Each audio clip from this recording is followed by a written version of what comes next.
गोठा कसला? तो तर आबांचा जणू देव्हाराच होता. गोठ्यात पाऊल टाकताच आबांच्या चेहऱ्यावरचा करारीपणा एकदम मावळा व्हायचा. आतल्या दावणीला 2 धिप्पाड खिल्लार बैल बांधलेले होते, ढवळ्या आणि पवळ्या.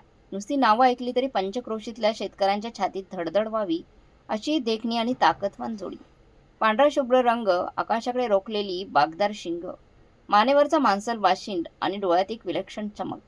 आबांची चाहूल लागताच दावणीला बांधलेल्या ढवळ्याने कान टवकारले. पवळाने आपल्या गाळ्यातल्या घुंगरांचा खोळखोळ असा आवाज करत आबाच्या दिशेने मान वळवली. "काय रे माझ्या पोरांनो, उठलात वय?" आबांचा रांगडा आवाज ऐकत एकदम कातर आणि प्रेमळ झाला. ते जवळ गेले. ढवळ्याने आपली मोठी मान आबांच्या खांद्यावर घासली. आबांनी आपल्या रापलेल्या काळ्या भिन्न हातांनी त्याच्या पाठीवरून वाशिंडावरून मायेने हात फिरवला. पवळा मुकाटपणे आबांचा सदरा हुंगत होता. त्या 2 मुक्या जनावरांना आबांची भाषा बरोबर समजत होती. रात्री पाऊस लय झोडपून गेलाय. थंडी वाजली नवरे, नवरे माझ्या राजांनो. आबा त्यांच्याशी असे बोलत होते जसे एखादा बाप आपल्या पोटच्या पोरांशी बोलतो. ढवळाने एक छोटासा आंबळा फोडला. जणू तो सांगत होता, आम्ही खंबीर आहेत आबा. तू फिकीर करू नकस. आबाचे डोळे पाणावले. गेली 5 वर्ष आबांचा हाच दिनक्रम होता. घरातील लक्ष्मी, आबांची अर्धांगिनी पार्वतीबाई म्हणजेच माई देवाघरी गेली आणि आबांच्या आयुष्यात एक भयानक पोकळी निर्माण झाली. मोठा वाडा आता खायला उठत होता. मुलं शिकून सावरून पुण्यात मोठी साहेब झाली. त्यांनी गावची वाट कधीच सोडली नव्हती. पैशाचा माज शहरातल्या माणसांना बदलवतो हे आबांना पक्क ठाऊक होतं. माई गेल्यानंतर आबा अगदी आतून तुटले होते. तो एकटापणा त्यांना असह्य व्हायचा. पण या ढवळ्या पवळ्याने मात्र त्यांच्या काळ्या आईने त्यांना पुन्हा उभं केलं होतं. हे बैल केवळ जनावरं नव्हती तर आबांच्या सुखदुःखाचे साथीदार होते. जेव्हा रात्री अपरात्री आबांना माईंची आठवण येऊन करोडू कोसळायचं, तेव्हा ते थेट गोठ्यात येऊन या ढवळ्या पवळ्याच्या गळ्यात पडून हमसाहमशी रडायचे. तेव्हा हे मुके प्राणी डोळ्यातून पाणी काढत आबांचे अश्रू चाटायचे. या जगाच्या पाठीवर आबांना आता फक्त या 2 जीवांचा आणि आपल्या शिवाराचाच काय तो आधार होता. माई गेली तुमची, पोरं शहरात हरवली. आता तुम्हीच काय ते माझं इमान राखले बघा. आबा पवळ्यांच्या शिंगांना कुरवाळत पुटपुटले. त्यांनी कुट्टी मशीनवर वैरण कापून दोघांच्या गव्हाणीत टाकली. त्यांना मनसोक्त चारा खाताना बघून आबांच्या जीवाला केवढा तरी विसावा मिळायचा.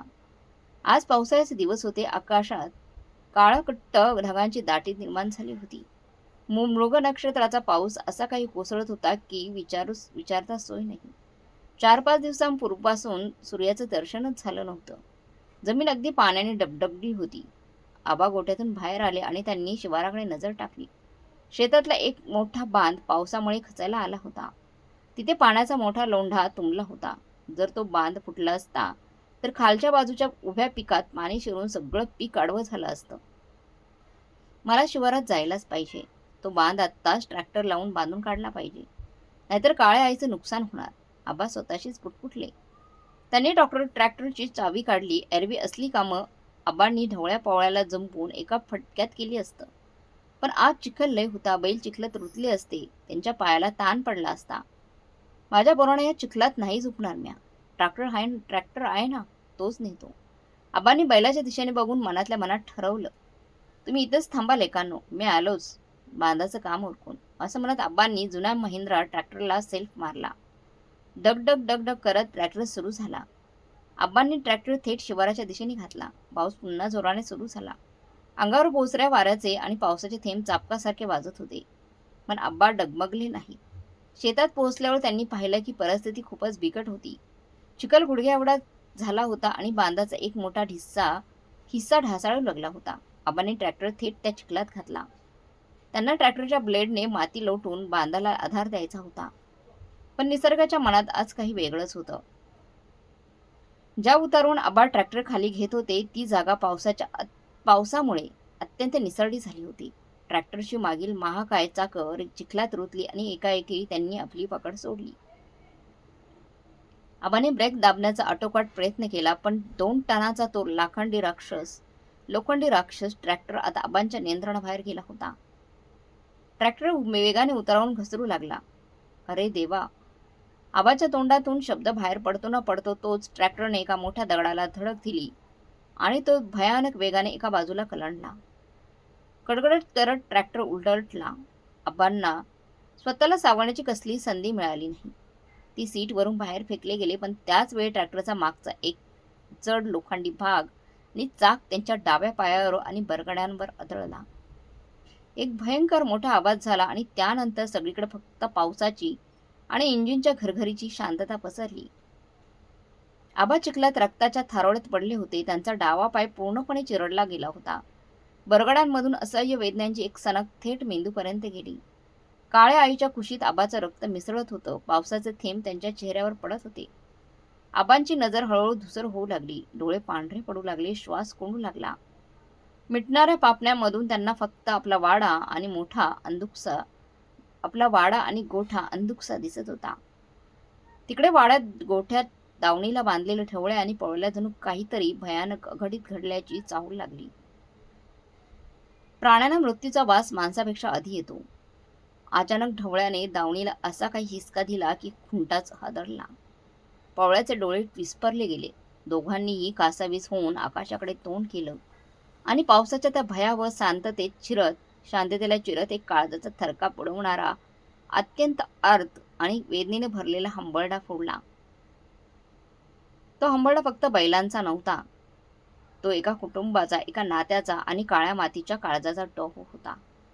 तिकडे बांधावर आबांचे डोळे कायमचे मिटले आणि ते बेशुद्ध पडले. काळ्या आईच्या कुशीत रक्ताच्या थारोळ्यात ते पडले होते. सावर्डे शिवारात आब्बा रक्ताच्या थारोळ्यात बेशुद्ध पडले होते. ढवळ्या आणि पवळ्या यांनी फोडलेल्या काळजाचा थरकाप उडवणाऱ्या हंबरड्यामुळे शेजारच्या वावरात काम करणारे काही गडी धावत आले. आबांची ती भयानक अवस्था पाहून त्यांच्याही काळजाचा ठोका चुकला. क्षणाचाही विलंब न लावता त्यांनी गावात निरोप पाठवला आणि एका जीपने आबांना तातडीने सांगलीच्या एका मोठ्या खाजगी इस्पितळात हलवण्यात आलं. पावसाचा जोर ओसरला होता, पण सांगलीच्या त्या इस्पितळात दवाखान्यात आयसीयूच्या बंद दरवाजाबाहेर गौरी एखाद्या निर्जीव लाकडासारखी सुन्न होऊन बसली होती. गौरी म्हणजेच आबांची लाडकी लेक, साधी, सोज्वळ आणि बापावर स्वतःच्या जीवापेक्षा जास्त प्रेम करणारी. बापाच्या अपघाताची बातमी समजताच ती सासरवून जशी होती तशी धावत आली होती. तिचे डोळे रडून रडून सुजले होते. आतून येणारा मशीनचा बीप बीप हा आवाज तिच्या काळजाचे ठोके चुकवत होता. काही वेळाने आयसीयूचा दरवाजा उघडला आणि डॉक्टर गंभीर चेहऱ्याने बाहेर आले. गौरीने धावत जाऊन डॉक्टरांचे हात पकडले. डॉक्टर, माझे आबा कसे आहेत? त्यांना शुद्ध आली का? गौरीचा आवाज भीतीने आणि हुंदक्यांनी थरथरत होता. डॉक्टरांनी एक दीर्घ श्वास घेतला आणि ते म्हणाले, गौरीताई, स्वतःला सावर.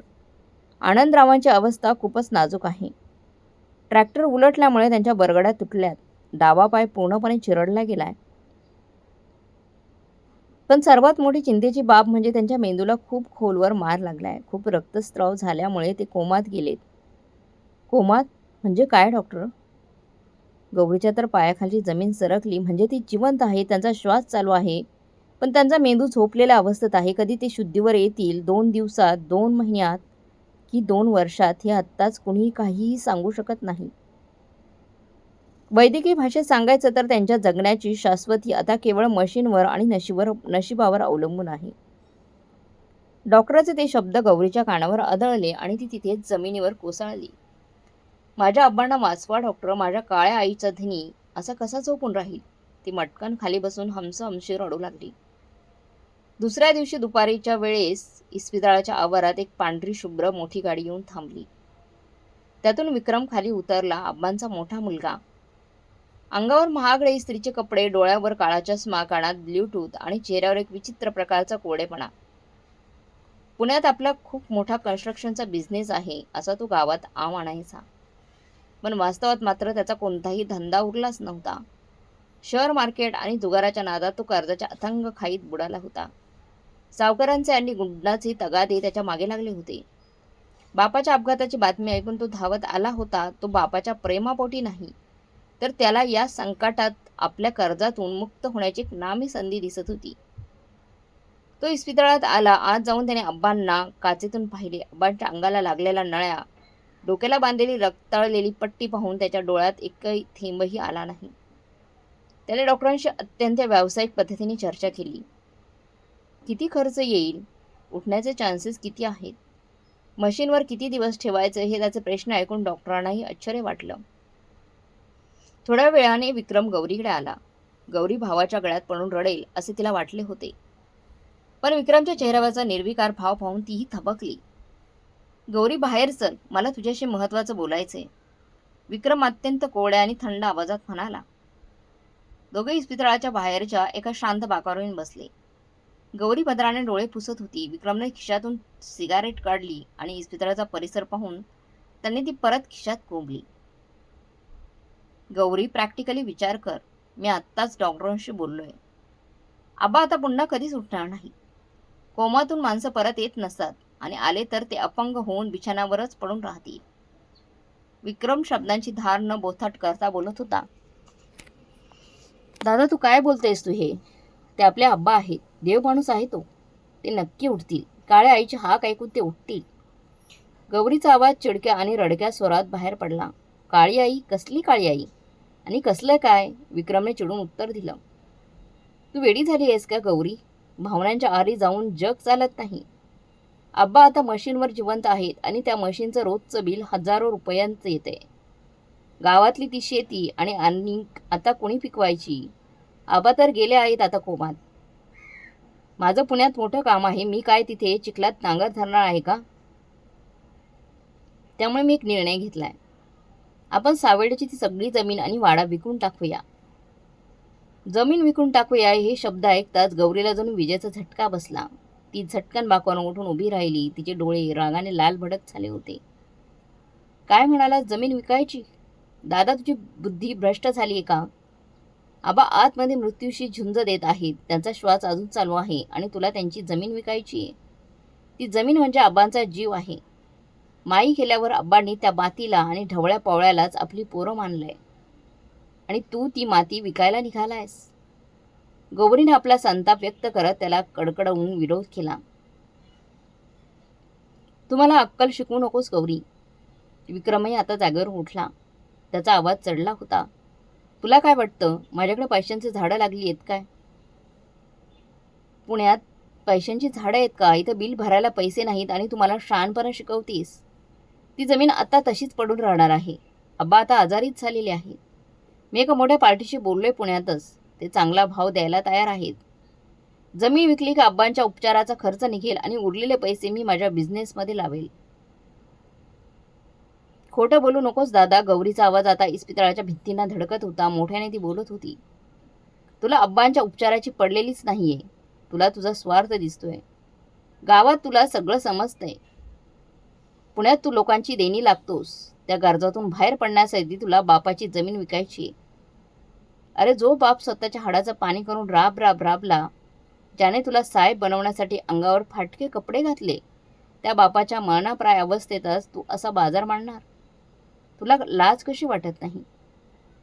गौरीच्या त्या रोखठोक शब्दांनी विक्रमच्या वर्मावर घाव बसला. त्याचा इगो दुखवला गेला. त्याने गौरीच्या खांद्याला धरून तिला जोरात पाठीमागे ढकलले. ए गौरी, आवाज खाली कर हा. मी या घरातला थोरला मुलगा आहे. आबांचा वारसदार मी आहे. निर्णय घेण्याचा हक्क माझा आहे, तुझा नाही. तू सासरी गेलेली पोरगी आहेस. तू मला माझ्या घरातल्या मालमत्तेबद्दल, प्रॉपर्टीबद्दल शिकवायची गरज नाही. आबा आता संपलेत हे वास्तव आहे आणि ते स्वीकारायला शिक. ती जमीन मी विकणार नाही. ती जमीन विकणार म्हणजे विकणार. त्याला कुणाचा बापही रोखू शकत नाही. विक्रमचे डोळे रागाने आणि एका राक्षसी स्वार्थाने पेटले होते. त्याच्या चेहऱ्यावर आता भावाचे किंवा मुलाचे कोणतेच भाव उरले नव्हते. तिथे फक्त निर्दयी पैशांचा भुकेलेला गिधाड उभा होता. दादा, पाय पडते तुझ्या, नको करूस असं. आबा शुद्धीवर आले आणि त्यांना समजलं की त्यांची काळी आई जमीन तू विकलीस तर ते तिथेच प्राण सोडतील. नको मारूस माझ्या बापाला जिवंतपणी. गौरी हात जोडून त्याच्यासमोर रडायला लागली. गयावया करू लागली. असं काही करू नकोस. पण विक्रमचे काळीज दगडाचं झालं होतं. त्याने अत्यंत तिरस्काराने गौरीकडे पाहिलं. माझा वेळ व्हायला घालू नकोस. मी आत्ताच तहसीलदाराच्या ओळखीच्या माणसाला भेटायला चाललोय. जमिनीचे व्यवहार कसे करायचे ते मला चांगलंच माहीत आहे. तू इथेच रडत बस, नाहीतर आबांच्या नावाने बोंबलत बस. मला काही फरक पडत नाही. असे अत्यंत कठोर आणि निर्दयी शब्द फेकून विक्रमने गौरीकडे पाठ फिरवली. त्याच्या डोळ्यात कसलीही दया नव्हती. होता तो फक्त एक थंड आणि क्रूर भाव. तो तसंच त्याला चालत इस्पितळाच्या गेट बाहेर पडला आणि एका क्षणार्धात तो गर्दी दिसेनासा झाला. इस्पितळाच्या त्या थंडगार फरशीवर गौरी हतबल होऊन खाली बसली. तिच्याकडे आता काही उरले नव्हते. आतमध्ये तिचा बाप मृत्यूशी झुंज देत होता आणि बाहेर तिचा सक्का भाऊ त्या बापाच्या अस्तित्वाचा, त्याच्या काळ्या आईचा लिलाव करायला निघाला होता. आब्बा, आब्बा लवकर उठून या ओ. तुमचा लेक तुमची माती विकायला निघालाय. लवकर उठा आब्बा. गौरीचे अर्थ हुंदके त्या रिकाम्या कॉरिडॉरमध्ये घुमत होते. पण तिची ती हाक ऐकायला आबा आता एका अशा अंधाऱ्या जगात हरवले होते जिथून परत येण्याची कोणती वाट दिसत नव्हती. इस्पितळातून भिंती नाही, जणू गौरीचे ते दुःख पाहून घाम फुटला होता. सांगलीच्या त्या इस्पितळातून गौरीला रडत सोडून बाहेर आलेला विक्रम थेट सावर्डे गावात येऊन धडकला. त्याच्या डोक्यावर आब्बांच्या अपघाताचं किंवा त्याच्या मृत्यूची सुरू असलेल्या झुंजीचं कोणतंही ओझं नव्हतं. त्याच्या डोळ्यात फक्त पैशांची हाव आणि पुण्यातल्या सावकारांचा तगादा एवढं दिसत होतं. गावातली हवा अजूनही आब्बांच्या अपघातामुळे सुन्न झाली होती.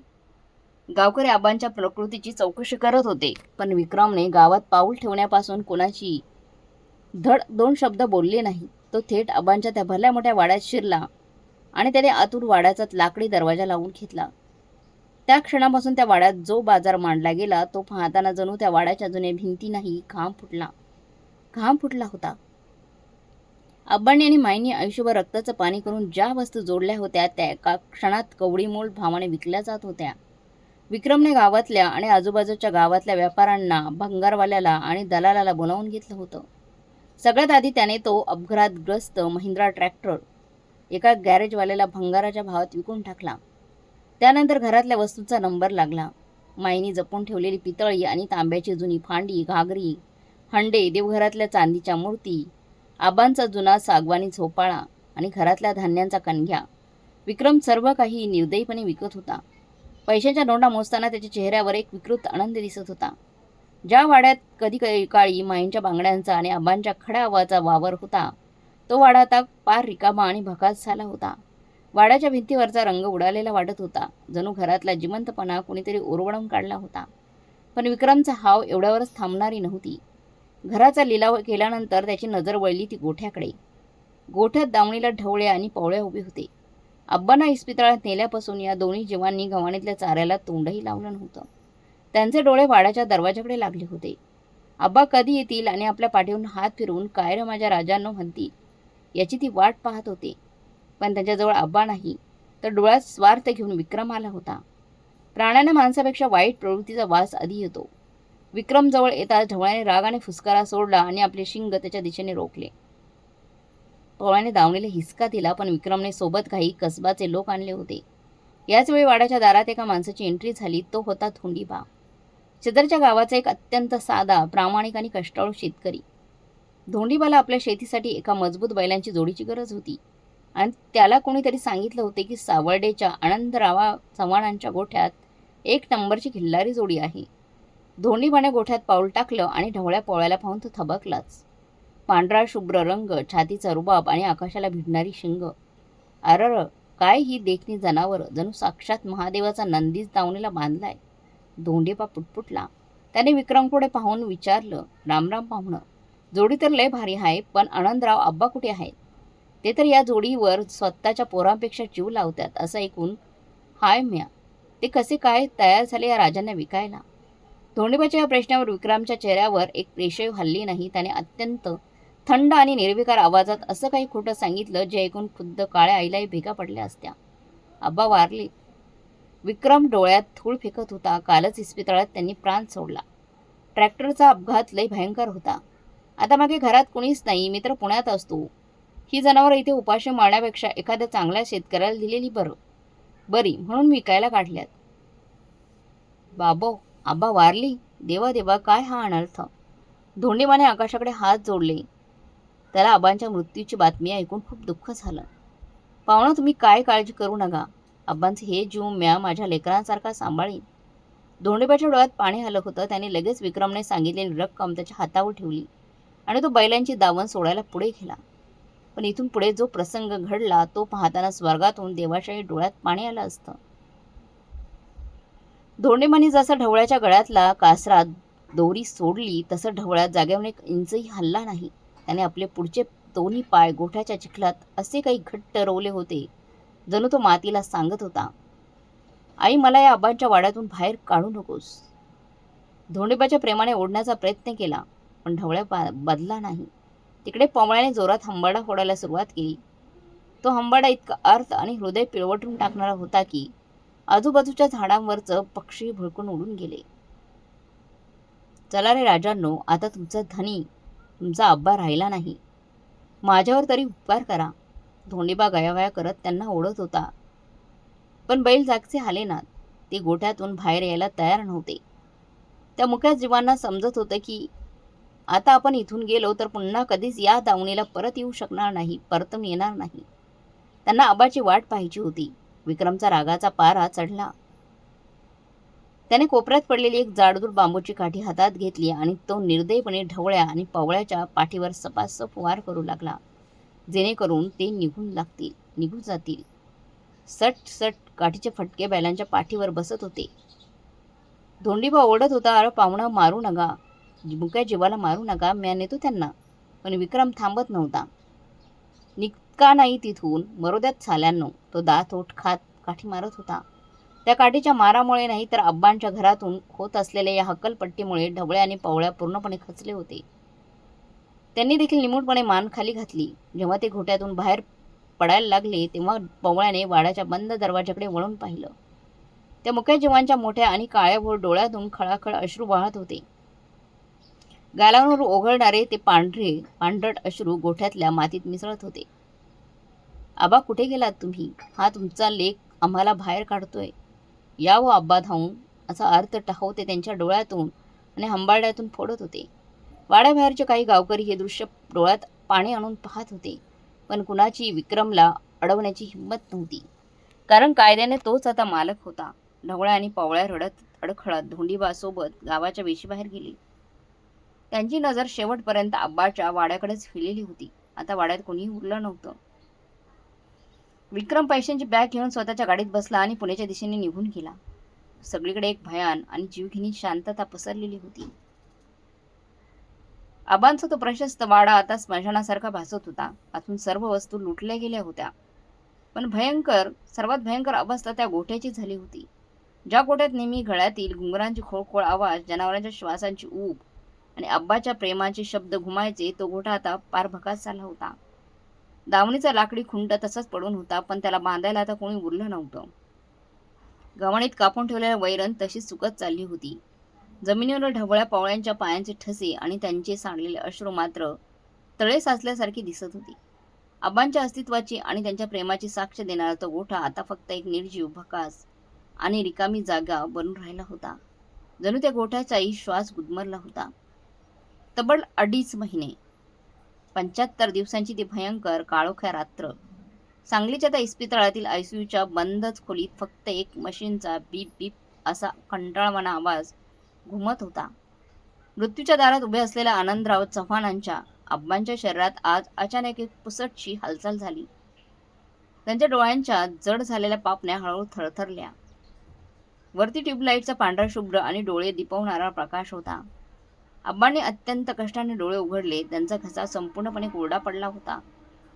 जणू खसखसा घासल्यासारखा वाटत होता. शरीरात त्राण नव्हता. त्यांचा डावा पाय, जो ट्रॅक्टर खाली चिरडला गेला होता, तो आता लोखंडी रॉड आणि पट्ट्यांनी जखडलेला होता. तो पाय जणू त्यांच्या शरीराचा भागच राहिला नव्हता. एवढा जड आणि निर्जीव वाटत होता. पाणी. आब्बांच्या कोरड्या ओठांतून एक क्षीण खरखरीत आवाज बाहेर पडला. तिथे ड्युटीवर असलेल्या नर्सचे लक्ष त्यांच्याकडे गेले आणि ती धावतच जवळ आली. अहो आब्बा, तुम्ही डोळे उघडलेत. देवाचे आभार. तिने लगबगीने डॉक्टरांना बोलवले. एका स्ट्रॉने तिने आब्बांच्या ओठांवर पाण्याचे काही थेंब सोडले. पाण्याने घसा ओला झाल्यावर आब्बांचा जीवात थोडा जीव आला. म्या कुठं आहे? किती दिवस झाले इथं पडून? आब्बांनी आजूबाजूला गोंधळल्यासारखे पाहत विचारले. नर्सने त्यांच्या डोक्यावरून मायेने हात फिरवला आणि म्हणाली, आबा, तुम्ही इस्पितळात आहात, दवाखान्यात. तुम्हाला ट्रॅक्टरचा अपघात झाला होता. तब्बल 2.5 महिने झाले तुम्ही कोमात होतात. आज देवाने तुम्हाला पुनर्जन्म दिलाय. 2.5 महिने? हे ऐकून आब्बांच्या काळजाचा ठोकाच चुकला. 2.5 महिने आपली काळी आई पोरकी होती आपल्या ढवळे पोळे आपल्या वाटेकडे डोळे लावून बसले असतील. विक्रम गौरी पोरांचे काय हाल झाले असतील. बापाचा जीव तळमळू लागला. माझी पोरं, माझे विक्रम गौरी कुठे आहेत? माझा लेक आला होता का रे इथे? आबाने आशेने विचारलं. नर्सच्या चेहऱ्यावरचा आनंद अचानक मावळला. तिची नजर खाली वळली. तिला आबांना सत्य कसं सांगावं हे समजत नव्हतं, पण सत्य लपवून ठेवता येणार नव्हतं. आबा, नर्सने एक जड श्वास घेतला. मला जे काही समजले ते सांगताना माझंही मन कापतंय. गौरीताई आणि गावाकडच्या लोकांच्या बोलण्यातून कळलं की तुमचा थोरला मुलगा विक्रम इथे आला होता. पण आब्बा, तुमची काळजी घेण्याऐवजी त्यांनी वेगळंच काहीतरी केलंय. हँडल केलंय म्हणजे काय केलंय ताई? दवाखान्याचे बिल भरलं व्हय माझ्या पोरानं? आब्बांच्या डोळ्यात बापाचा अभिमान तरळला. नाही आब्बा. नर्सचे डोळे पाणावले. त्याने तुमचं बिल नाही हो भरलं. त्याने तुमचा मृत्यूचा बाजार मांडला. तुम्ही कोमात असतानाच त्याने गावात जाऊन तुम्ही वारला आहात असा खोटा निरोप दिला. तुम्हाला जिवंतपणेच मृत घोषित करून त्याने तुमची सगळी जमीन, वाडा, घरातल्या वस्तू आणि अगदी गोठ्यातल्या जनावरंसुद्धा विकून टाकली. तो इथून जे पैसे घेऊन गेला त्यानंतर त्याने पुन्हा कधीच या इस्पितळाची पायही चढली नाही. तुमची धाकटी मुलगी गौरी मध्ये मध्ये येऊन रडून जायची, पण तिलाही त्याने धमकावून हाकललं होतं. नर्सचे ते शब्द आबांच्या कानावर आदळले आणि आबांच्या मेंदूत जणू हजारो विजा एकाच वेळी कडाडल्या. त्यांच्या पायाखालची जमीन क्षणात सरकली. श्वास छातीतच अडकला. डोळ्यासमोर अंधारी आली. मी मेलोय. माझ्या पोटच्या गोळ्याने मला जिवंतपणे सरणावर झोपवलं. एका विचाराने आबांच्या काळजाचे अक्षरशः तुकडे तुकडे झाले. ज्या लेकाला स्वतःच्या खांद्यावर बसून जत्रा दाखवली, ज्याला साहेब करण्यासाठी स्वतः फाटके कपडे घातले, उन्हातान्हात काळ्या आईची सेवा करून ज्याच्या शिक्षणासाठी रक्ताचं पाणी केलं, त्या रक्तानेच आज असा भयानक विश्वासघात केला होता. ट्रॅक्टरखाली चिरडल्या गेलेल्या पायापेक्षा 1000 पटीने भयंकर वेदना आज आबांच्या काळजात होत होत्या. अपंगत्व पायाला आलं नव्हतं. अपंगत्व त्यांच्या बापाच्या प्रेमाला आलं होतं. त्यांच्या डोळ्यातून घळघळा अश्रू होऊ लागले. बापाची ती मूक आणि सुन्न करणारी रड पाहून नर्सला रडू कोसळले. आबा एका जिवंत मड्यासारखे बिछाण्यावर पडून होते. काही वेळाने आबांनी स्वतःला सावरण्याचा प्रयत्न केला. माझी कपडे कुठे आहेत, जे मी अंगात घातले होते अपघाताच्या व्यक्ती? त्यांनी थरथरत्या आवाजात विचारले. नर्सने एका कपाटातून एक प्लॅस्टिकची पिशवी आणून आबांच्या शेजारी ठेवली. त्यात आबांच्या रक्ताने माखलेला सदरा आणि सलवार होता. आबाने अत्यंत क्षीण आणि थरथरत्या हाताने तो सदरा बाहेर काढला. विक्रमने जेव्हा वाड्याच्या चाव्या आणि पैसे घेण्यासाठी आबांचे खिसे इस्पितळात तपासले होते, तेव्हा वाड्यातून विकलेल्या वस्तूंची आणि जनावरांची एक कच्ची पावती त्याने चुकून आबांच्या त्याच खिशात कोंबली होती. आबांचा हात खिशात गेला आणि त्यांच्या हाताला तो तुमडलेला कागद लागला.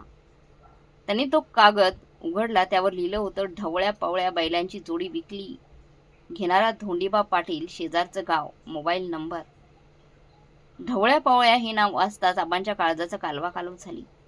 ज्यांना स्वतःच्या पोरासारखं पोसलं, ज्यांनी आबांच्या एका हाकेवर काळ्या आईची छाती फोडून सोनं पिकवलं, त्यांना त्या निर्दयी विक्रमने विकून टाकलं होतं. आबांची नजर बिछाण्याजवळ असलेल्या इस्पितळाच्या फोनवर गेली. त्यांच्या शरीरात ताकद नव्हती. हाताचे बोटे थरथरत होते. तरी त्यांनी सर्व ताकद एकवटून तो रिसिव्हर उचलला. एका बोटाने त्यांनी पावतीवरचा तो नंबर डायल केला. फोनची रिंग वाजू लागली. 4 रिंग नंतर पलीकडून आवाज आला. हॅलो, कोण बोलतंय? पलीकडून धोंडीबाचा रांगडा आवाज आला. आबांच्या घशात आवंडा दाटला गेला होता. त्यांचा कसाबसा आवाज काढला. धोंडीबा, म्या आनंदराव बोलतोय, सावर्डेकर. पलीकडे अचानक एकदम शांतता पसरली. धोंडीबाच्या हातातून जणू काहीतरी निसटून खाली पडल्याचा आवाज आला. काय? आब्बा चमन? पण आब्बा, पाहुण्यांनी विक्रमने तर सांगितलं होतं की तुम्ही अपघातात वारला. ही कोण मस्करी करते का माझ्याशी? मड कसं काय बोललं? म्या मेलो नाही र धोंडीबा. आबांच्या डोळ्यांतून अश्रूंचा बांध फुटला. त्यांचा आवाज रडून रडून फाटला होता. माझ्या पोटच्या गोळ्यानेच मला जिवंतपणे मरण दिलं रे. म्या कोमात होतो इस्पितळात, आणि त्या विक्रमने माझ्या पाठीमागे माझ्या अस्तित्वाचा बाजार मांडला. म्या जिवंत आहे धोंडीबा, जिवंत आहे म्या. पलीकडे धोंडीबाला धक्काच बसला. तो डोक्याला हात लावून मटकन खालीच बसला. अरे देवा, शिव शिव शिव, केवढा मोठा अनर्थ! आबा, लय मोठा घात केलाय पोराने. तो वाडा पार रिकामा करून गेलाय. तो गावात कुणालाच पत्ता लागू नाही दिला त्याने. आबाने डोळे घट्ट मिळले आणि एक हृदय पिळवटणारा टाकणारा हुंदका दिला. धोंडीबा, अरे तो वाडा जाऊ दे, ती जमीन जाऊ दे, त्या संपत्तीची मला आता एक काही बी पर्वा नाही. पण मला एक सांग. आबांचा आवाज अर्थ आणि वेदनेने थरथरत होता. माझी जमीन जाऊ दे रे, पण माझी लेकरं, माझी ढवळ्या पावळ्या कुठे आहेत र? ते धड आहेत ना? त्यांना त्या विक्रमने मारलं तर नाही ना? सांग रे धोंडीबा, कुठे आहेत माझ्या ढवळ्या पावळ्या? आबांचा तो प्रश्न ऐकून धोंडीबाच्या डोळ्यातून घळाघळ पाणी होऊ लागले. आब्बा, धोंडीबा रडत म्हणाल, ते माझ्याच दावणीला आहेत. पण आब्बा, ज्या दिवसापासून ती जनावर इथं आलीत, त्यांनी गव्हाणीतल्या चारायला तोंड लावलं नाही हो. सारखं साबड्याच्या वाट्याकडे डोळे लावून बसल्यात, तुमच्या नावाचा टहाव फोडतायत. आब्बा, तुम्ही लवकर या, नाहीतर थे मुकी जीव तुमच्या आठवणीत प्राण सोडतील हो. येतो रे म्या, येतो म्या. आब्बा हंबरडा फोडत म्हणाली, माझा पाय निकामी झालाय, पण या बापाचं काळीजातून शाबूत आहे. रांगता रांगत का होईना माझ्या मुक्या पोरांसाठी मी नक्की येतो. आबांनी थरथरत्या हाताने फोनचा रिसिव्हर खाली ठेवला. त्यांच्या शरीरातील उरली सुरली ताकदही आता संपली होती. त्यांनी आपली नजर इस्पितळाच्या त्या पांढऱ्या शुभ्र आणि रिकाम्या छताकडे लावली. त्यांच्या सुरकुतलेल्या गालावरून अश्रूंच्या धारा अखंडपणे वाहत होत्या. त्यांच्या डोळ्यात आता कसलाही भाव उरला नव्हता. तिथे फक्त एक भयान शून्यता, एक अथांग काळोख आणि रक्ताच्या नात्याने केलेल्या विश्वासघाताची सुन्न करणारी वेदना होती. आबा त्या शून्यात नजर लावून हुंदके देत मुकाटपणे रडत राहिले, एका पोरक्या आणि हरवलेल्या बापासारखे. सांगलीच्या इस्पितळावर सकाळची कोवळी उन्हे पडली होती. आदल्या रात्री आबांच्या फोननंतर शेजारच्या गावातला धोंडीबा मात्र रात्रभर झोपू शकला नव्हता. एकीकडे आबा जिवंत असल्याचा आनंद होता, तर दुसरीकडे त्यांच्या सख्या पोराने केलेल्या भयंकर विश्वासघाताची चीड त्याच्या मनात देखील खदखदत होती. पहाट होताच धोंडीबाने गावातून एक मोठा टेम्पो भाड्याने ठरवला. दावणीला उपाशी उभ्या असलेल्या ढवळ्या आणि पवळ्याला त्याने प्रेमाने सुचकारले, चला रे राजानो, तुमच्या बापाकडे न्यायला आलोय म्या. हे शब्द ऐकता जणू त्या मुक्या जवानांमध्ये अचानक 10 हत्तींचं बळ आलं. जे बैल जागेवरून हलायला तयार नव्हते ते एका फटक्यात उठून टेम्पोत जाऊन उभे राहिले. सकाळचे 10 वाजले होते. डॉक्टरांची परवानगी घेऊन धोंडीबाने बैलांना इस्पितळाच्या इमारतीपासून थोडं दूर आवारातील मोठ्या वडाच्या झाडाखाली उभं केलं. तिकडे आयसीयूमध्ये आबांची अवस्था एखाद्या पिंजरात अडकलेल्या वाघासारखी झाली होती. रात्रभर त्यांच्या डोळ्याला डोळा लागला नव्हता. धोंडीबा कधी येतोय आणि माझी लेकरं मला कधी बघायला मिळतात, या ओढीने त्यांचा जीव कासावीस झाला होता. त्यांनी नर्सला हात जोडून विनवणी केली, माय बहीण, मला एकदा बाहेर घेऊन चल, माझी पोरं आली हेत मला भेटायला, मला त्यांच्याकडे नाही. आबांची ती अर्थ विनवणी ऐकून नर्सने डॉक्टरांची परवानगी घेतली आणि आबांना एक व्हीलचेअरवर बसून हळूहळू बाहेर आणले. आबांच्या डाव्या पायाला अजूनही लोखंडी पट्ट्या आणि प्लास्टरचा जळ गोळा बांधलेला होता. व्हीलचेअर वडाच्या झाडाकडे येऊ लागला. टेम्पोच्या पाठीमागचा डाला उघडा होता. टेम्पोमध्ये उभे असलेले ढवळ्या आणि पवळ्या गेले अनेक दिवस उपाशी असल्यामुळे पार खंगले होते. त्यांच्या अक्षरशः बरगड्या दिसत होत्या, पण तरी त्यांच्या नजरेत एक विचित्र तडफड होती. हवेच्या झुळकीसोबत आबांच्या अंगाचा तो ओळखीचा गावरान आणि मायाचा वास ढवळ्याच्या नाकात गेला. त्याने झटकन मान वळवली. त्याची नजर व्हीलचेअरवर बसलेल्या आबांवर पडली. आबांना बघताच ढवळे आणि पवळ्याला जे काय झालं ते सांगायला जगातले शब्द कमी पडतील. त्या दोन मुक्या जीवांनी आकाशाकडे मान करून एकाच वेळी असं काही हृदय पिळवटून टाकणारा, काळजाचे तुकडे करणारा हंबरडा फोडला की त्या इस्पितळाच्या इमारतीच्या काचही हादरल्या. तो हंबरडा म्हणजे केवळ आवाज नव्हता, तर कित्येक दिवसांपासून साठवलेली ती एक अर्थहाक होती. त्यात वेदना होती, आईबाप हरवल्याचं दुःख होतं आणि आपला धनी जिवंत असल्याचा आनंदही होता. माझे राजे, माझ्या ढवळ्या पिवळ्या, आलो रे म्या, तुमचा आबा जिवंत आहे. व्हीलचेअरवरून आबांनी आपले दोन्ही थरथरणे हात पुढे केले. धोंडीबाने देखील घाईघाईने बैलांना टेम्पोतून खाली उतरवले. खाली पाय ठेवताच ढवळ्या आणि पवळ्या जणू वेडेपिसे होऊन आबांच्या दिशेने धावले. त्यांनी आबांना व्हीलचेअर सकट गराडा घातला. आबा स्वतःला सावरू शकले नाही. ते चाकावरून पुढे वाकले आणि त्यांनी ढवळ्याच्या भल्या मोठ्या गळ्याला घट्ट मिठी मारली. पवळ्याने आपली मान आबांच्या मांडीवर ठेवली. त्या दोन धिप्पाड प्राण्यांच्या डोळ्यातून साठलेले पाण्याचे पाट अक्षरशः खळखळा वाहू लागले. त्यांचे ते पांढरे शुभ्र आणि उष्ण अश्रू आबांच्या हातातल्या प्लास्टरवर, त्यांच्या कपड्यांवर टपटप पडत होते. ढवळ्याने आपली खरखरीत जीभ बाहेर काढली आणि तो आबांचा चेहरा, त्यांचे रडणारे डोळे, त्यांचे पांढरे केस अत्यंत मायेने चाटू लागला. पवळ्या आबांचा तो निकामी झालेला डावा पाय हुंगून हुंगून रडत होता. जणू तो विचारत होता, आब्बा, केवढी मोठी जखम झाली तुम्हाला, किती दुखतंय तुम्हाला. मी पापी आहे र लेकांनो, म्या तुम्हाला एकटं सोडलं. आब्बा हमशी रडत बैलांच्या वाचिंड्यावर डोकं आपटत होते. माझ्या पोटच्या गोळ्याने मला जिवंतपणे जाळलं रे, पण तुम्ही माझं मरण मानलं नाही. तुम्हीच माझी खरी पोरं आहेत. मला माफ करा राजांनो. माणूस आणि प्राण्यांमधला हा अलौकिक आणि निस्सीम प्रेमाचे दृश्य पाहून तिथे उपस्थित असलेल्या प्रत्येक माणसाच्या काळजाचे पाणी झाले. इस्पितळाचे डॉक्टर, नर्स, वॉचमन आणि तिथून जाणारे इतर लोकही जागच्या जागी थबकले. प्रत्येकाच्या डोळ्यांच्या कडा ओलावल्या होत्या. कुणालाही आपला हुंदका आवरता येत नव्हता. धोंडीबा तर एका झाडाला धरून ओक्साबोक्शी रडत होता. ही वेळ बघून बराच वेळा भावनिक कल्लोळ सुरू होता. तेवढ्यात इस्पितळाच्या गेटमधून एक मोठी पांढरी शुभ्र स्कॉर्पिओ गाडी आत आली. गाडी थांबली आणि त्यातून एक उंच पुरा भारदस्त, कपाळावर गंध आणि खांद्यावर उपळणं टाकलेले एक रुबाबदार गडी खाली उतरला. तो होता विश्वासराव. विश्वासराव म्हणजे आबांचा लहानपणापासूनच्या जीवाभावाचा मित्र. सावडे पंचक्रोशीत विश्वासरावांच्या शब्दाला एक वजन होतं. जेव्हा विश्वासराव आबांना शोधत धोंडीपाच्या गावात गेला होता तेव्हा त्याला समजले की आबा जिवंत आहेत आणि इस्पितळात आहेत. हे ऐकून तो सगळी कामं सोडून तडक इथे आला होता. विश्वासरावांना पाहताच आबांचा बांध पुन्हा एकदा फुटला. ते व्हीलचेअरवर बसून दोन्ही हात जोडून ढसढसा रडायला लागले. विश्वास आलास रे भावा. आबांचा आवाज फाटला होता. अरे बघ बघ माझ्या अवस्थेकडे. माझ्या पोटच्या परवाने विक्रमने माझा गळा कापला रे. मी आत मृत्यूशी झुंजत होतो आणि तो बाहेर माझी काळी आई माझा वाडा विकत होता. त्याने मला जिवंतपणे मड घोषित करून माझी राख विकून खाल्ली रे विश्वास्या. माझं सगळं संपलं. मी आता कुणाच्या तोंडाकडून बघून जगू रे. आबांचे ते शब्द ऐकून एखाद्याचे अंगावर काटा आला असता, पण विश्वासरावांची प्रतिक्रिया मात्र एकदम वेगळी होती. त्याने आबांचं रडणं अत्यंत शांतपणे ऐकून घेतलं. त्यांच्या चेहऱ्यावर ना संताप होता ना दुःख. अचानक विश्वासरावांच्या चेहऱ्यावर एक गूढ आणि समाधानी हास्य उमटलं. तो चक्क हसायला लागला. आपल्या जीवाभावाच्या मित्राला अशा भयंकर अवस्थेत हसताना बघून आबांना मोठा धक्का बसला.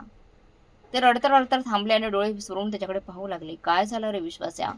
मी तर रक्ताचे अश्रू गाळते आणि तू हसतोयस. तुला माझी अवस्था बघून आनंद झालाय वय. विश्वासराव हसतच पुढे आला. त्याने अत्यंत प्रेमाने आबांच्या खांद्यावर आपला भारदस्त हात ठेवला आणि तो म्हणाला, अरे अब्बा, भोळा आहेस तू. काळजाचा लईच भोळा आहेस. तुला काय वाटलं तुझ्या नालायक लेकाने विक्रमने तुझी जमीन विकली आणि तो पुण्याला पळून गेला. अरे तो वाड्याच्या 4 भिंतीतल्या जुन्या वस्तू विकू शकला, पण तुझी काळी आई, तुझी ती लाख मोलाची जमीन तो विकूच शकला नाही. आबांना काही समजत नव्हतं. त्यांची नजर शून्यातून अचानक एका आशाच्या किरणाकडे वळली. तू काय बोलतोयस विश्वास्या. विश्वासराव अधिक जवळ आला आणि आबांच्या डोळ्यात डोळे घालून गंभीर आवाजात म्हणाला, आनंदराव, तुझा लेक नालायक असला तरी तुझी पार्वती, तुझी माई साक्षात जगदंबा होती. ती तुझ्या लेकापेक्षा आणि तुझ्यापेक्षा भयंकर 100 पटीने हुशार होती. तिला विक्रमच्या डोक्यातला या स्वार्थी किड्याची कल्पना 3 वर्षांपूर्वीच आली होती. म्हणूनच या जगाचा निरोप घेण्याआधी तिने तुझ्या पाठीमागे विक्रमसाठी असा एक भयानक आणि कायदेशीर डाव रचून ठेवलाय की ज्याचा फटका बसून आज तुझा तो साहेब मुलगा पुण्यात रस्त्यावर भिकारी होऊन फिरतोय. माईने डाव रचलाय. कसला डाव रे विश्वास्या. अब्बांचे डोळे आश्चर्याने आणि प्रचंड उत्सुकतेने विस्फारले गेले. त्यांचे श्वास अडखळू लागले. ढवळे आणि पवळेही कान टवकळून जणू विश्वासरावांचे शब्द ऐकत होते. विश्वासरावाने चेहऱ्यावरचा घाम पुसला आणि एक दीर्घ श्वास घेत अब्बांना तो आतापर्यंत लपवून ठेवलेला आणि विक्रमच्या आयुष्याची राखरांगोळी करणारा तो मास्टर स्ट्रोक सांगायला सुरुवात केली. इस्पितळाच्या आवारातील त्या मोठ्या वडाच्या झाडाखाली एक विलक्षण शांतता पसरली होती. फक्त ढवळ्या आणि पवळ्याच्या श्वासांचा आवाज आणि अब्बांच्या हुंदक्यांचा आवाज त्या शांततेला चिरत होता. व्हीलचेअरवर बसलेले अब्बा डोळे विस्फरून आपला बालमित्र विश्वासराव याच्याकडे पाहत होते. स्वतःच्या पोटचा गोळा जमिनीसाठी बापाला मरेला घोषित करतो हे ऐकून अब्बांचे काळीज फाटलं होतं. पण विश्वासराव अत्यंत गूढ आणि समाधानी हसत त्यांना जे सांगणार होते ते ऐकण्यासाठी अब्बांचे प्राण कानात गोळा झाले होते. ढवळे आणि पवळ्यांनी आपले कान टवकारले. जणू त्यांनाही आपल्या धनाच्या जमिनीचं काय झालं हे ऐकायचं होतं जणू. विश्वासरावने अब्बांच्या खांद्यावर हात ठेवला आणि आपला भारदस्त खडा आवाजात थोडा मावाळ करत तो बोलू लागला, अब्बा, अरे माणूस म्हणून तू लय मोठा आहेस, पण जगाच्या व्यवहारात तू लय भोळा राहिलास. काळ्या मातीत राबताना तुला माणसाच्या मनातलं काळं राजकारण कधीच वाचता आलं नाही. पण तुझी पार्वती, तुझी माई साधीसुधी नव्हती. अब्बा, ती साक्षात जगदंबा होती. तिची नजर एखाद्या गरुडासारखी होती. बापाने रक्ताचं पाणी करून कमवलेल्या संपत्तीकडे आपला थोरला लेक विक्रम लेक म्हणून नाही तर गिधाडासारखा बघतोय ही माईने 3 वर्षांपूर्वीच ओळखलं होतं. माईने ओळखलं होतं, पण कसं रे विश्वास्या. अब्बांचा आवाज थरथरत होता. त्यांच्या डोळ्यात आता कुतूहल जागे झाले होते. तुला आठवते अब्बा, विश्वासराव जुन्या आठवणींना उजाळा देत म्हणाला, 3 वर्षांपूर्वी जेव्हा विक्रम पुण्यावरून गावी आला होता आणि त्याने त्या कन्स्ट्रक्शन बिझनेससाठी तुझ्याकडे पैशांचा तगादा लावला होता, तेव्हा त्याने शिवारीत जाऊन जमिनीचा कोपरा न कोपरा नजरेनं मोजला होता. त्याच्या या गिधाडाच्या नजरेत माईला भविष्यातला धोका दिसला होता. तिने पक्क ठाऊक होतं की आपण डोळे मिटल्यावर हा कार्टा या साध्या बाळा बापाची काळी आई कवडी मोल भावाने विकून खाईल आणि बापाला रस्त्यावर आणेल. म्हणूनच माईने तुझ्या आणि विक्रमच्या नकळत एक असा कायदेशीर डाव रचला की ज्याने आज त्या नालायक लेखाचा पार कोथळाच बाहेर काढलाय. कसला डाव रे भावा, सांग लवकर, माझा जीव कासावीस होतोय. आब्बाने विश्वासरावाचा हात घट्ट पकडला.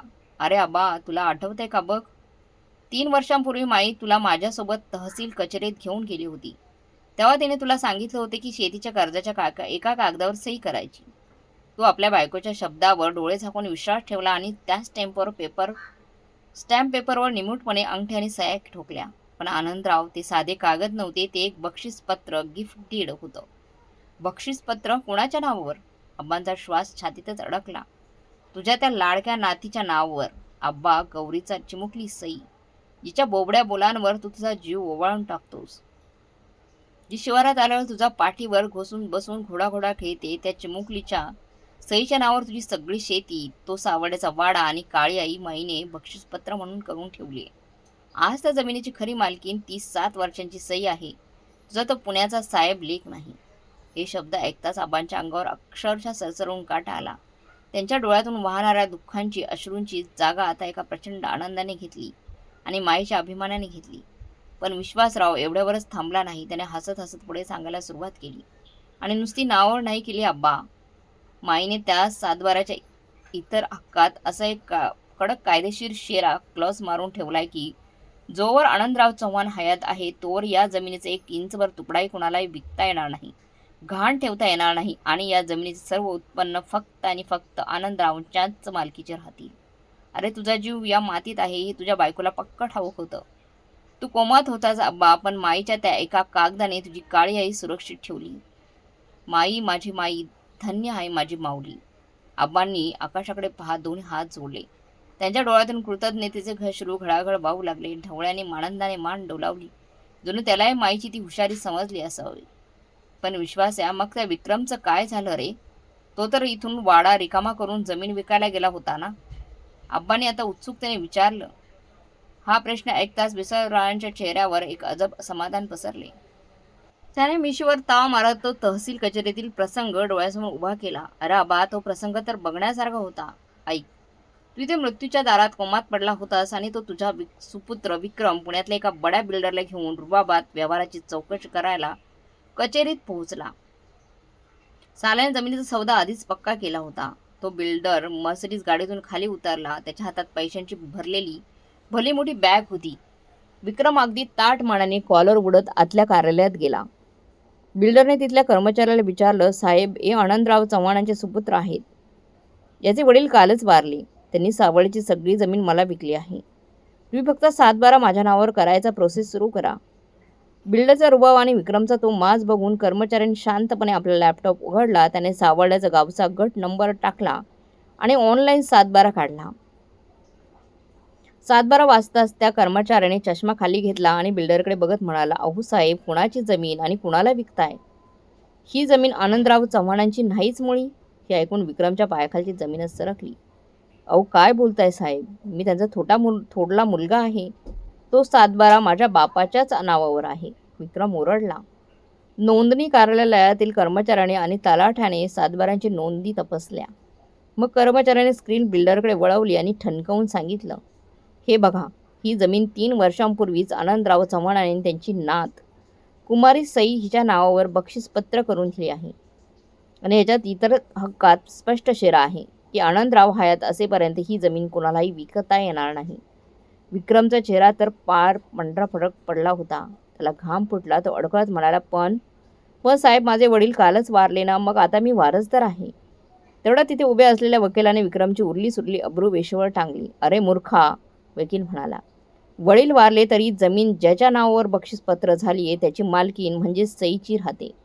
गौरी फक्त तिची आई म्हणून त्या मुलीची जबाबदारी सांभाळते.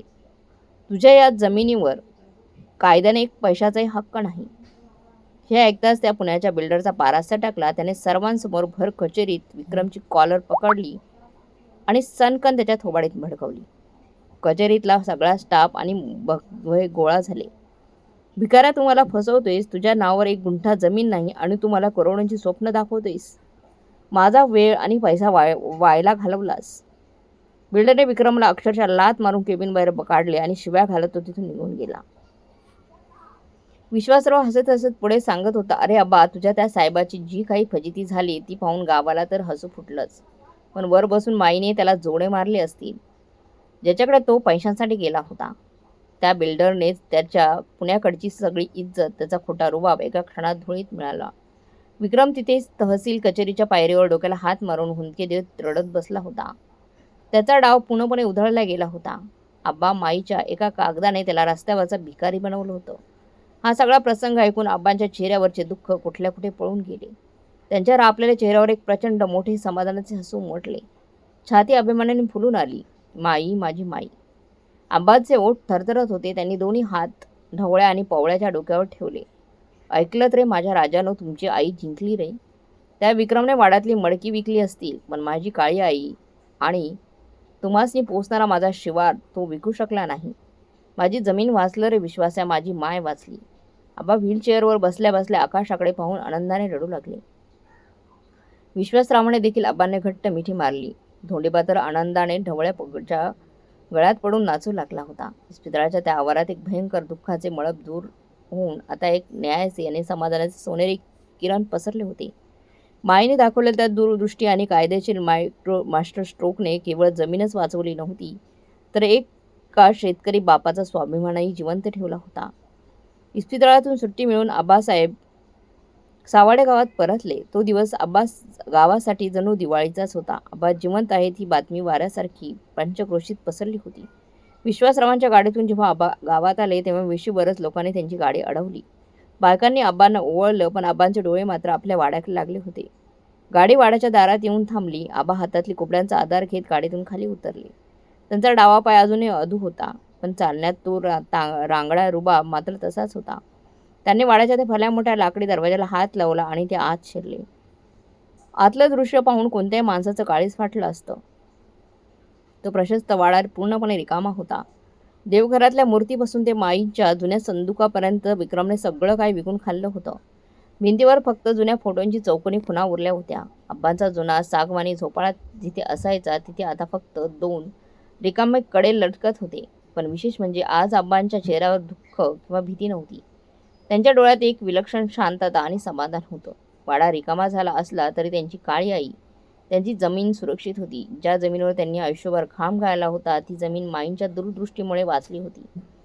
माई, तू आज घरात असती तर केवढा आनंद झाला असता तुला. आब्बा रिकाम्या देवघरासमोर हात जोडून उभे राहिले. तुझ्या एका कागदाने माझी अब्रू वाचवली ग माई. तेवढ्यात मागून एक रांगडा आवाज आला, आब्बा, ओ आप्पा.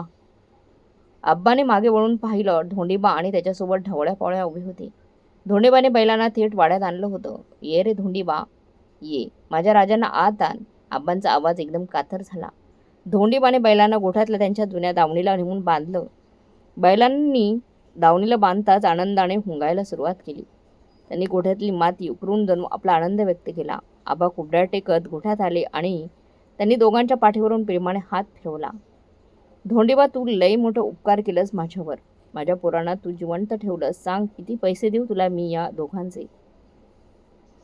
आबाने कृतज्ञतेने विचारले. हे ऐकताच कुठे धोंडीबाने आबांचे पाय धरले. अरे आब्बा, काय बोलताय तुम्ही? मी तुमच्याकडून पैसे घेणार? पाप लागल मला. हे मुके जीव तुमच्याशिवाय राहू शकत नाही. मी तर फक्त त्यांना तुमच्यापर्यंत पोहोचवण्याचे निमित्त झालोय. पैसे नकोत आब्बा आम्हाला. तुमचा आशीर्वाद राहू दे. धोंडीबाचे ते शब्द ऐकून आब्बांचे डोळे पाणावले. रक्ताच्या पोराने विश्वासघात केला होता, पण या अनोळखी माणसाने रक्ताच्या नात्यापेक्षाही मोठं इमान राखलं होतं. तेवढ्यात वाड्याच्या दारात एक रिक्षा येऊन थांबली. त्यातून एक स्त्री खाली उतरली. ती गौरी होती. पदराने चेहरा झाकून ती धावतच वाड्यात आली आणि तिने थेट आब्बांचे पाय पकडले. ती ढसढसा रडू लागली. आब्बा, ओ आब्बा, मला माफ करा आब्बा. मी तुम्हाला वाचवू शकले नाही. मी त्या निर्दयी दादाला रोखू शकले नाही. मला मारा आब्बा, मला शिक्षा करा. गौरीचा तो आक्रोश वाड्यात घुमू लागला. आब्बांनी खाली वाकून गौरीला उठवलं, तिला पोटाशी धरलं, तिच्या पाठीवरून हात फिरवला. अगं वेडे, रडतीयस कशाला? काय केलंय यात? जे काय केलं ते त्या विक्रमने केलं. तू का स्वतःला दोष देतेयस? नाही आब्बा, मी तिथे इस्पितळात त्याने माझ्यासमोर तुम्हाला मरेला घोषित केलं. त्याने मला ढकलून दिलं आब्बा. तो वाडा रिकामा करत होता आणि मी फक्त बघत राहिले. माझी काहीच हिंमत झाली नाही त्याला अडवायची. गौरी हुंदके देत सांगत होती. गौरी बाळा शांत हो, मला सगळं समजलंय. विश्वासरावांनी थोडीमाने मला सगळं सांगितलंय. पण गौरी मला एका प्रश्नाचं उत्तर दे. माझा तो साहेब पोरगा विक्रम अचानक असा गिधाडासारखा का तुटून पडला माझ्यावर? पुण्यात त्याचा एवढा मोठा बिझनेस होता ना, मग त्याला माझ्या जमिनीची अशी काय हाव सुटली होती? आब्बांनी अत्यंत शांतपणे विचारले. हे ऐकून गौरीने आपले डोळे पुसले. तिने एक दीर्घ श्वास घेतला आणि विक्रमचे ती काळोखे सत्य आब्बांसमोर उलगडायला सुरुवात केली. आब्बा दादांचा पुण्यात कसलाही बिझनेस राहिला नाही. तो पार रसातळाला गेलाय. काय म्हणतीयस तू? आब्बांना धक्काच बसला. होय आब्बा, तो तुम्हाला पुण्यातून जे फोन करून सांगायचा ना, बिझनेस वाढलाय, टेंडर लागलंय, ते सगळं खोटं होतं. तो शेअर मार्केटच्या आणि जुगाराच्या नादात पार बुडालाय. त्याने मार्केटमध्ये पैसे लावण्यासाठी लोकांकडून कोट्यवधी रुपयांची कर्ज घेतली होती. सावकारांचे आणि गुंडाचे तगादे त्याच्या मागे लागले होते. त्याच्या घरावर आणि ऑफिसवर बँकांनी जप्ती आणली. त्याची बायकोही त्याला सोडून गेली आब्बा. हे ऐकून आब्बा सुन्न झाले. आपला मुलगा एवढ्या वाईट अवस्थेत होता हे त्यांना माहीतच नव्हतं. म्हणजे तो कर्जात बुडाला होता म्हणून त्याने माझा लिलाव मांडला. आब्बांच्या आवाजात आता राग नव्हता तर एक हतबलता होती. होय आब्बा, जेव्हा त्याला समजलं की तुम्ही कोमात गेला आहात तेव्हा त्याला त्यात बापाचं मरण नाही दिसलं, तर त्याच्या कर्जातून बाहेर पडण्याचा मार्ग दिसला त्याला. सावकारांनी त्याला जीवे मारण्याची धमकी दिली होती. जर त्याने पैसे दिले नसते तर त्यांनी त्याला मारून टाकलं असतं. म्हणून तो वेड्यासारख्या जमिनीच्या मागे लागला होता. त्याला वाटलं तुम्ही आता उठणार नाही आणि जमीन विकली की त्याचे सगळे प्रश्न सुटतील. गौरीचे शब्द बाबांच्या कानावर पडले आणि त्यांना सगळा उलगडा झाला. विक्रमने जे केले ते पैशांच्या माझापोटी नाही तर भीतीपोटी आणि हतबलतेपोटी केलं होतं. त्याने बापाला मारलं नव्हतं तर तो स्वतःच मरणाच्या दारात उभा होता आणि जीव वाचवण्यासाठी तो बापाच्या जमिनीला गिळायला पाहत होता. पण आब्बा, गौरी पुढे म्हणाली, माईने केलेल्या त्या बक्षीसपत्रामुळे त्यांचा डाव पूर्णपणे फसला. तो बिल्डरकडून पैसे घेऊ शकला नाही. आता त्याचे सावकार त्याच्या जीवावर उठले. तो आता पुण्यात लपून बसलाय. त्याची अवस्था रस्त्यावरच्या भिकाऱ्यासारखी झाली. आब्बा काहीच बोलले नाही. ते लाकडी खांबाला टेकून उभे राहिले. त्यांच्या मनात विचारांचं काहूर माजलं. एकीकडे ज्या लेकीने त्यांना जिवंतपणे जाळण्याचा लेखाने प्रयत्न केला त्याचा राग होता, तर दुसरीकडे तोच लेख आता स्वतःच्याच कर्माने पूर्णपणे उद्ध्वस्त झाला होता. याची बापाला वाटणारी काळजीही होती. माई, तू जमीन तर वाचवलीस, पण आपला लेख तो स्वतःच्याच कर्माने जळत चाललाय. आब्बा शून्यात बघत पुटपुटले. वाड्याच्या अंगणात आता पूर्णपणे शांतता पसरली होती आणि ढवळ्या आणि पोळ्या मजेत वैरण खात होते. आब्बांच्या चेहऱ्यावर आता रागापेक्षा एक विचित्र हतबलता होती. बापाचं मन कितीही कठोर झालं तरी लेकाची अशी अवस्था ऐकून ते कुठेतरी पाझरतच. आब्बाने एक दीर्घ श्वास घेतला आणि डोळे मिटले. या भयानक वादळानंतर आता पुढे काय वाढून ठेवले या विचाराने आब्बांच्या मनाला वेढून टाकलं होतं. गौरीने सांगितलेले विक्रमचं सत्य ऐकून आब्बांच्या मनात एकाच वेळी दोन परस्पर विरोधी भावनांचे द्वंद्व सुरू झाले. एकीकडे ज्या लेकाने बापाला जिवंत मेलेला घोषित करून आपल्या अस्तित्वाचा बाजार मांडला होता त्याचा भयंकर राग होता, पण दुसरीकडे तोच लेख आता स्वतःच्या कर्माने रस्त्यावर आलाय, कर्जाच्या खाईत बुडालाय. हे ऐकून एका बापाचे काळीज तुटत होतं. तो दिवस आब्बांनी सुन्न अवस्थेत काढला. दुसऱ्या दिवशी सकाळची वेळ होती. आब्बा वाडाच्या ओसरीवर कोंबड्यांचा आधार घेऊन बसले होते. ढवळ्या आणि पवळ्या गोठ्यात शांतपणे रवंत करत होते. गौरी घरात माईच्या जुन्या चहाच्या भांड्यात चहा करत होती. वाड्यात पूर्वीसारखा आवाज नसला तरी आता एक निमंतपणा होता. तेवढ्यात वाड्याच्या वेशीवर कोणाची तरी पाऊल वाट ऐकू आली. आब्बांनी नजर वर करून पाहिले. दारात एक अत्यंत विस्कटलेला, भकास चेहऱ्याचा आणि अंगावर मळके कपडे घातलेला माणूस उभा होता.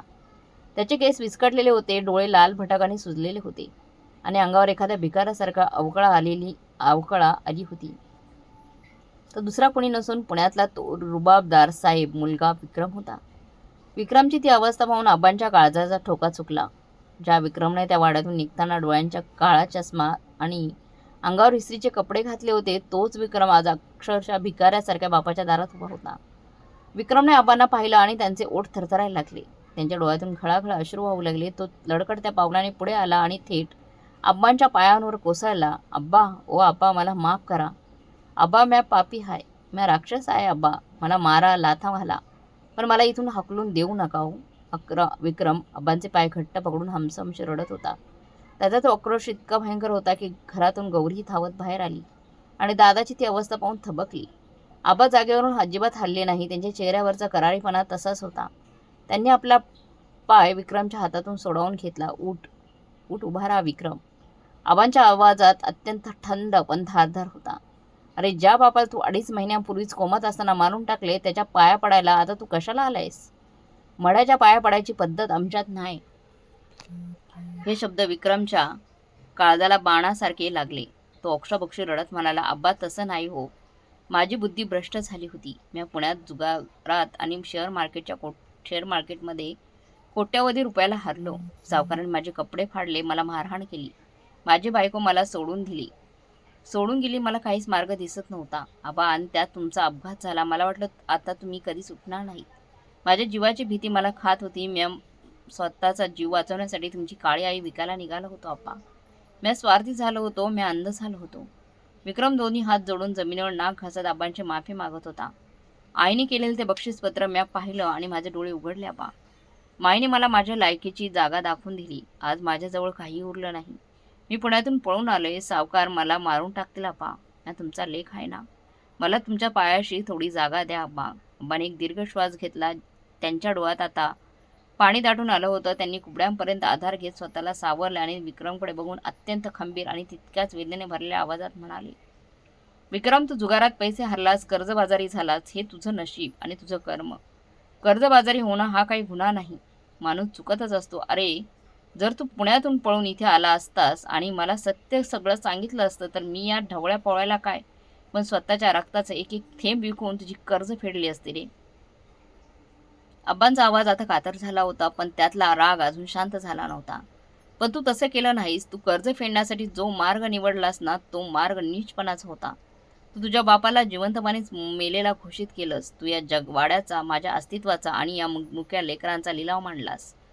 विक्रम, पैसा हरला तर तो परत कमवता येतो, पण तू तर माझं काळीजच विकायला निघाला होतास. अरे, ज्या हाताने तुला साहेब करण्यासाठी काळ्या मातीत राबलो, त्याच हाताने तू माझ्या काळ्या आईचा सौदा करायला गेलास. हा स्वार्थ नाही विक्रम, हे पाप आहे आणि ह्या पापाला क्षमा नाही." अब्बांचं ते जळजळीत शब्द ऐकून विक्रम पूर्णपणे कोलमडून गेला. त्याला आता समजले होते की त्याने किती भयंकर गुन्हा केला होता. तो गुडघ्यावर बसून फक्त रडत होता. गोठ्यातले ढवळे आणि पवळे हे सर्व मूकपणे पाहत होते. त्यांनाही कदाचित विक्रमचा पश्चाताप समजत असावा.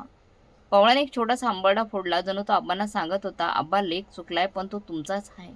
आता माफ करा त्याला." गौरीने पुढे येऊन विक्रमच्या खांद्यावर हात ठेवला. "दादा, तू जे काही केलंस ते कधीच विसरता येणार नाही. पण अब्बा, तो आपलाच दादा आहे हो. आता तो पूर्णपणे खचलाय. त्याला इथून हाकलून दिलं तर तो कोणाकडे जाईल?" गौरीचे डोळे भरून आले होते. अब्बांनी गौरीकडे पाहिलं, मग गोठ्यातल्या बैलांकडे पाहिलं आणि शेवटी जमिनीवर रडत पडलेल्या आपल्या थोरल्या लेकाकडे पाहिलं. बापाचं मन किती कठोर झालं तरी लेकाची अवस्था बघून ते पाझरतच. शेवटी तो त्यांच्याच रक्ताचा अंश होता. अब्बांनी आपल्या कुबड्या बाजूला ठेवल्या आणि एका पायावर लंगडत ते विक्रमजवळ गेले. त्यांनी आपले रापलेले थरथरणे हात विक्रमच्या डोक्यावर ठेवले. विक्रमने चमकून वर पाहिलं. "अब्बा, उठ लेका." अब्बांच्या डोळ्यातून आता अश्रूंचा बांध फुटला होता. त्यांनी विक्रमला दोन्ही हाताने धरून उठवलं आणि त्याला घट्ट मिठी मारली. "म्या बाप आहे रे तुझा. बाप कसा आपल्या लेकाला हाकलून देईल? तू चुकलास, तू भयंकर पाप केलंस. पण आता तुला पश्चाताप झालाय ना, बस मग संपलं. ही काळी आई लई मोठी हाय रे विक्रम. ती सगळ्यांना पोटात घेते. पुण्यातली ती खोटी साहेबी सोडून दे आता आणि या मातीत राब, तुझी कर्ज आणि सगळं मिळून फेडू आपण. मैं हाय अजून जिवंत." बापाची ती क्षमाशीलता पाहून विक्रमने आबांच्या खांद्यावर डोकं ठेवून असा काही हंबरडा फोडला की वाड्याच्या भिंती शांत झाल्या. त्याचे सारे पाप, त्याचा स्वार्थ आणि त्याची हाव त्या अश्रूंच्या प्रवाहात वाहून गेली. 2 महिन्यानंतर सावर्डेच्या शिवारात पुन्हा एकदा हिरवळ दाटून आली होती. पाऊस चांगला पडल्यामुळे पिके डोलत होती. आबांचा वाडा आता पुन्हा माणसांनी आणि हसण्या खेळण्याने भरून गेला होता. सकाळची वेळ होती. शिवाराच्या एका हिरव्यागार बांधावर आब्बासाहेब एका लाकडी खुर्चीवर बसले होते. त्यांचा डावपाय अजून पूर्ण बरा झाला नव्हता, पण आता त्यांच्या चेहऱ्यावर एक प्रचंड मोठे आणि कृतार्थ समाधान होते. त्यांच्या पायाशी त्यांची लाडकी नात सई खेळत होती, जिच्या नावावर मायेने बक्षीसपत्र करून हा सगळा संसार वाचवला होता. गौरी शेजारच्या वावरातून भाजी तोडून आणत होती आणि सर्वात सुंदर दृश्य म्हणजे काही अंतरावर चिखलात रुतलेल्या शेतात विक्रम हातात नांगर धरून उभा होता. जो विक्रम कधी काळी इस्त्रीचे कपडे घालून पुण्यात फिरत होता, तो आता अंगात सदरा घालून डोक्यावर फेटा बांधून आणि घामाने डबडबून शेतात राबत होता. त्याला नांगर धरायला जमत नव्हते, तो अडखळत होता, पण तो प्रयत्नांची पराकाष्ठा करत होता. आणि त्या नांगराला कुणाला झुकलं होतं? आबांच्या जीवाभावाचे ढवळ्या आणि पवळ्या. ते मुके जीव विक्रमला समजावून घेत हळूहळू पावलं टाकत होते. आबांनी बांधावरून एक खडा आवाज दिला, अरे विक्रम, नांगर जरा खोल धरले का? आणि माझ्या पवळ्याला जास्त हाकू नकोस, तो म्हातारा झालाय आता. विक्रमने घामाने भिजलेला चेहरा पुसला आणि आबांकडे बघून हसून म्हणाला, होय आबा, आता बरोबर धरतो. आबांनी हसत हसत मान वळवली आणि आकाशाकडे पाहिलं. त्यांच्या चेहऱ्यावर ऊन पडलं होतं. माई बघ, तुझा लेक पुन्हा मातीत आलाय. तू घर वाचवलंस आणि या काळ्या आईने आपला पोरगा वाचवला. आता मला मरण आलं तरी चालेल. माझं शिवार आता सुरक्षित आहे. आबांच्या डोळ्यांच्या कडा ओलावल्या, पण त्या अश्रूमध्ये दुःख नव्हते, तर एक सोनेरी उबदार आणि परिपूर्ण समाधानाची चमक होती. काळ्या मातीत निस्सीम प्रेमाचा आणि बापाच्या क्षमेचा हा विजय होता. या कथेतून एवढंच कळते की संपत्ती जगण्यासाठी कागद लागतो, पण कुटुंब जगण्यासाठी मन मोठं असावं लागतं. चूक करणाऱ्याला शिक्षा मिळतेच, पण खऱ्या पश्चातापाला माफी मिळाली तर घर पुन्हा उभं राहू शकतं. तर मग मित्रमैत्रिणींनो, तुमच्या मते अब्बांनी विक्रमला माफ करणं योग्य होतं की अयोग्य?